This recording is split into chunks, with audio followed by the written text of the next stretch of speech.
Hello everyone, నేను ఈరోజు అయితే అమ్మవారి టెంపుల్కి వెళ్ళానండి. అమ్మవారి పేరు వచ్చేసి అయితే పాతాళమ్మ తల్లి. ఈవిడైతే పొలాల మధ్యలో ఉంటారు. నేను లాస్ట్ వీడియోలో అయితే షేర్ చేశాను ఈ అమ్మవారి గురించి. అయితే మా తమ్ముడు యూఎస్ వెళ్తున్నప్పుడు ఈ టెంపుల్కి వచ్చామని, మళ్ళీ ఇప్పుడైతే వచ్చామండి. ఈవిడైతే పొలాల మధ్యలో ఉంటారు. కాకపోతే ఇప్పుడు పొలాలన్నీ కోసేసారండి, అందుకనే పంట అయితే ఏమీ లేదు. ముందు పొలాల వెనక చెరువు అయితే ఉంటుంది అమ్మవారి గుడికి వచ్చేసి అయితేను.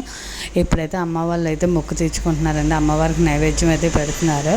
పొలంలో పంట అయ్యేంతవరకు వర్షం రాకుండా ఉంటే అమ్మవారికి కోడిని కోస్తానని అయితే మొక్కుకున్నారంటండి. సో అమ్మవారికి నైవేద్యం పెట్టి ఈరోజు కోడిని అయితే కోసుకుంటున్నామండి, ఆదివారం కదా అనేసి. అమ్మవారికి నైవేద్యం కింద అయితే అన్నం, పరవాన్నం, పప్పు, బూర్లు, సెలవిడి, వడపప్పు, పానకం అయితే పెడతామండి.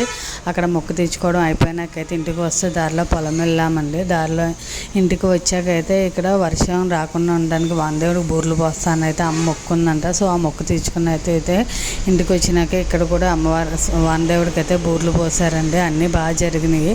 మొత్తం అంతా అయినాకైతే వర్షం పడిందండి. మీకు ఈ వీడియో నచ్చినట్లయితే please like, share and subscribe my channel. Thank you, bye.